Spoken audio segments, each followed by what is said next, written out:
Hello and welcome to Jumpin' Johnny Gaming Retro Walkthroughs.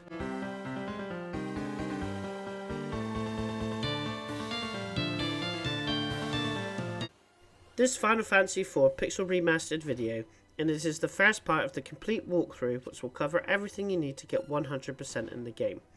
Final Fantasy IV introduces the active battle system and a more in-depth story. After the long cutscene at the start, which we will automatically do 2 battles, and these do count for the bestiary. There is a trophy for defeating all enemies in the game. There is 197 in total. When you control Cecil for the first time, you are in Baron Castle, and there is 48 locations to unlock for the Adventurous Wayfarer trophy. Head down and right and press the switch to open the secret door and get 3 treasure chests. There is 342 treasure chests in the game. You will get 3 trophies in total for finding them all. You get an Ether, an item that heals some MP, which is magic points. The Return of the Tent. This heals your party in the overworld and get some gil. Gil is money, and you use that to spend some of the various stuff in the game. If you have played the 3 previous Final Fantasy games, the menu is pretty much the same. You got items for all your items and key items. Magic, where you can look at your magic. Equip any weapons and armor on your characters, and it's exactly the same setup as the last game. Status, to check your character's stats. Order, you can swap positions, and more importantly, putting characters in front or back row. Configuration, to change options, which I haven't, and you can access boost, which can make your game easier by giving more XP and gil in battle. Again, I'm having it as default. And you can check your bestiary here as well. And finally, you can quick save anywhere, and it's lost when you load in again. And you save only in the overworld, and new to the series, you will have save points in large dungeons. Head left and exit again, then head down. Head up and enter the tower, head up the tower and go to sleep.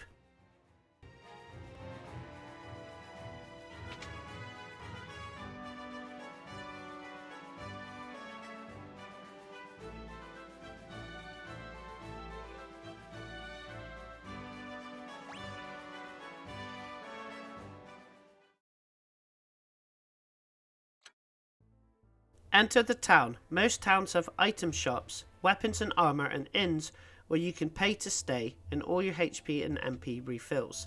The weapons and armor shop is closed. You will want to buy a few potions, as you will have no healer in the first dungeon. All the other items are the usual items that has appeared in previous games.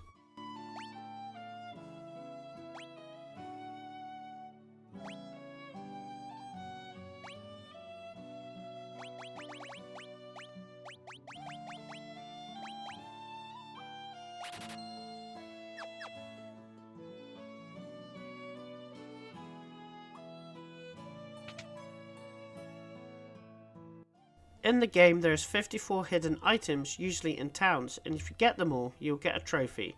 The first can be found in a pot at the right side of the entrance.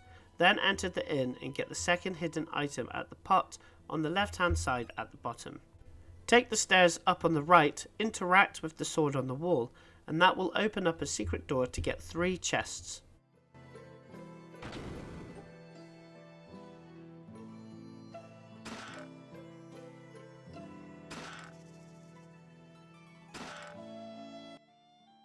Exit the inn, then head up. You will see 4 pots, and there is a hidden item at the bottom pot.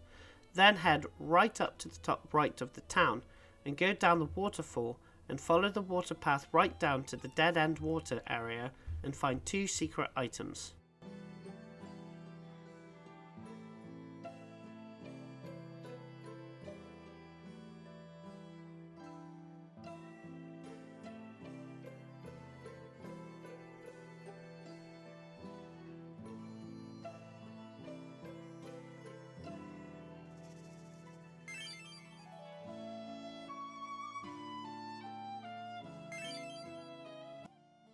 Exit the waterway.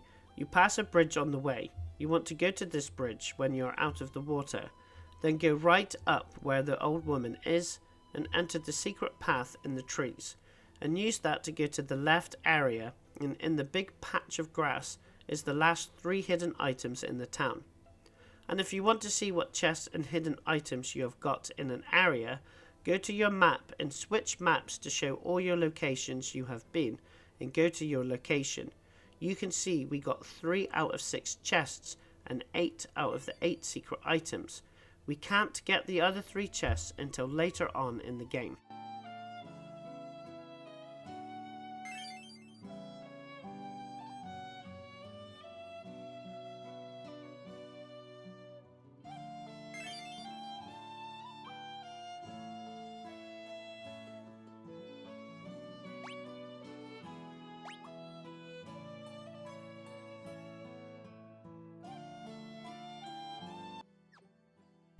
Exit the town and start to battle for some experience. The first 2 enemies you can face is the classic goblin, which has appeared in the last 3 games, and sword rats, which will counter attacks with physical attacks.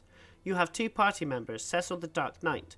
Dark Knights, which appeared as a job in the last game. It's more defined, it carries on to present Final Fantasy games, where the Dark Knight special attack, Darkness, which will attack all enemies but drain some of your HP. And then you got Kane the Dragoon, which like the last game and has the jump ability to jump in the air and do more damage when it lands, which you should do when you face sword rats. Also, there's a secret summon item that goblins have a low chance of dropping. I haven't got it yet, but if you want it out of the way and level up, keep battling goblins until it drops a goblin item. This you can use to teach your summoner, which you will get in a short while. The goblin type enemy called Lil Murder will also drop the goblin summon. The active battle system, which is introduced in this game, instead of taking it in turns like the last 3 Final Fantasy games, you and the enemies have a speed bar, and when it fills, you can take your turn. So you need to always keep an eye when it's your turn to attack, and attack as soon as possible. You can change some of the system in the configuration. The Helldiver enemy, which appeared in the last 2 games, it can cause Petrify, which will turn a character to stone, and they can't do anything or get XP if finished the battle. If all your party is petrified, you'll get a game over. Helldivers can drop the Cockatrice secret summon. You can get the summons from Cockatrice and Fledgling Rooks as well.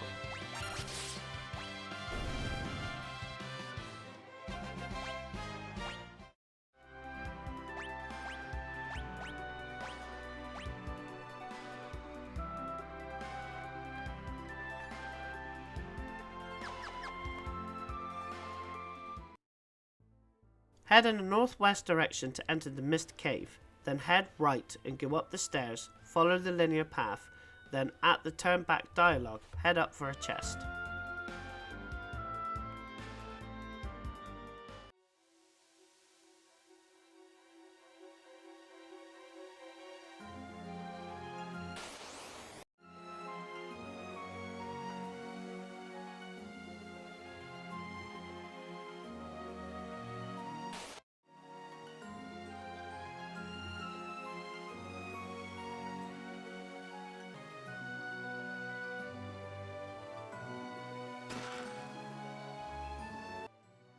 Head across the bridge, then up the stairs and right for a chest. Head back down the stairs, and then head down 2 sets of stairs and left for another chest.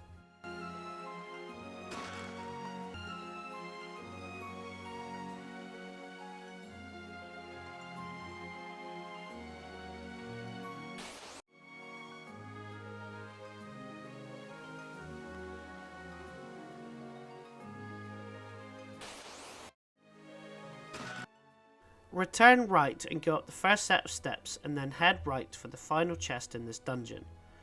Head up, heal if needed, as you will be going against your first boss fight.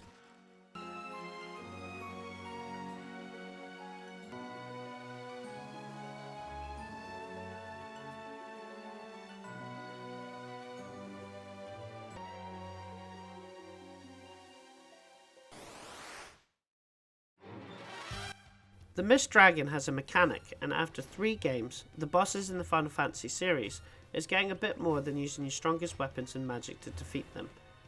Every now and again the Mist Dragon will form into mist, and if you attack it in mist form, it will use a powerful move called Cold Mist, which will do lots of damage, or it can kill your characters. So the first turn, use Kane's jump attack and Cecil to attack normally. Allow 1 or 2 seconds before you press the attack button to see if the dragon is going to turn to mist form. After the first mist form, you can get 2 jump attacks before it turns to mist form again, and then in between jumps and waiting, just use Kane's normal attack.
Exit the cave and follow the path to reach Mist Village. After the cutscene, follow the path to reach the desert and go to the village in the middle of the desert.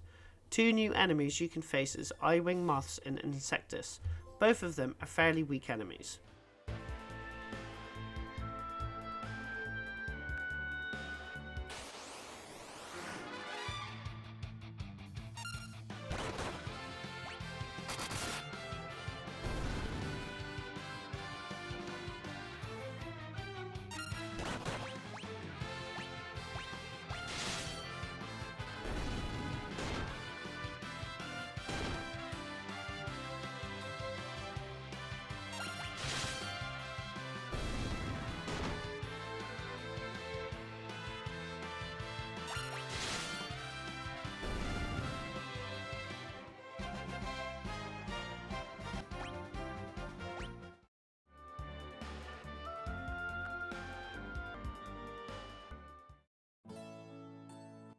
Make sure you have a couple of potions before you sleep at the inn, as you will get attacked by a general and 3 soldiers. And then in order to unlock the general and the bestiary, you have to defeat it first, as if you defeat the 3 soldiers first, the general will run off, and it will be tough to survive, so use potions if you need to. Once the general is defeated, the soldiers will hit themselves. It's probably best to defeat a few soldiers first, then go after the general.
Rydia will join your party, and she is a summoner, which appeared as a job in Final Fantasy III, and she is also capable of magic.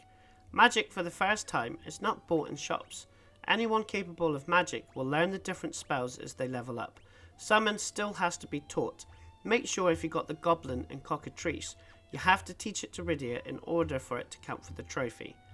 Exit the inn and go to the weapon shop, and buy a staff for Rydia, and you can use the rod in battle for some attacks, which is useful as Rydia is weak and needs leveling up. Put the rod up to the top in items so it's quicker to access.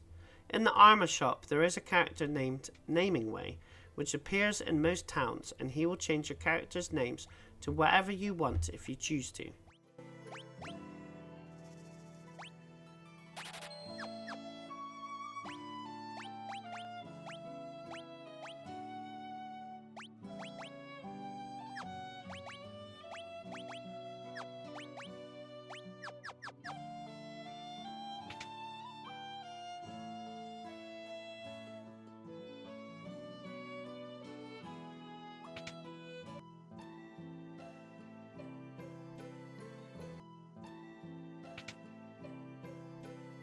Head to the right hand side and the building above the weapon store, and in the top pot for the only hidden item in the village.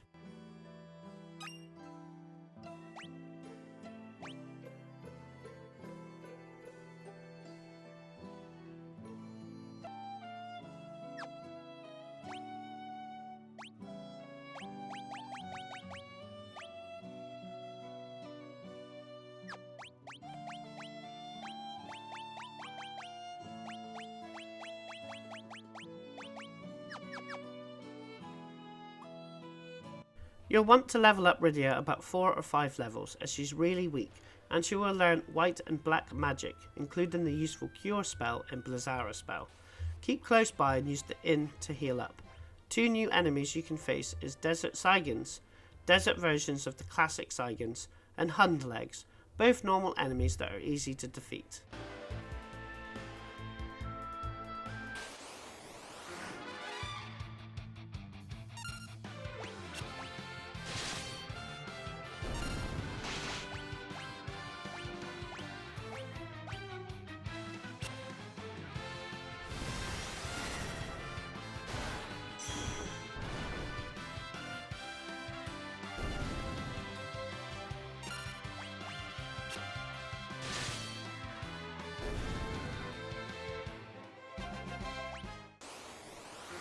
The final enemy you can face in this area is the Sand One, an enemy that has appeared in all games so far.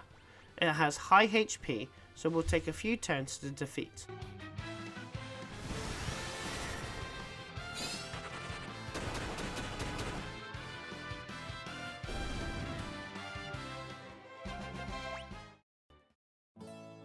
Before you move on to the next cave, you will have to go to the top right of the Kaipo village and speak to Rosa.